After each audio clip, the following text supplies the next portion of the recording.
صغرتي مغرومة والبيئة اللي نشأت فيها هي أمي ربي فضلها لي، معناها هي كانت تطرز وكانوا العائلة الكل، انت عموماتي عماتي خالاتي الكل مغرومين كيما تعرف احنا الجهة هذه معروفين بالتطريز اليدوي والطريزة، والعشية الأخوات والسلاف الكل يتلموا ويعملوا القاعدة العربي متاع قبل وكل واحدة تحكي على تنقيلتها وعلى فرشها وين وصلت في الخدمة. دونك من اللي صغرتي حليت عيني على الحكايات هذيا.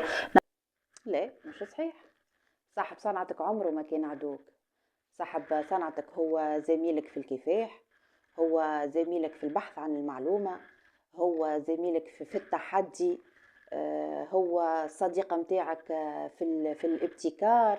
عمره ما كان صاحب صنعتك عدوك. وبعد هذا ودونه هو كل واحد عنده اللمسة متاعه الخاصة في الخدمة متاعه، حتى كي تكون نفس الميدان كل واحد عنده لمسته.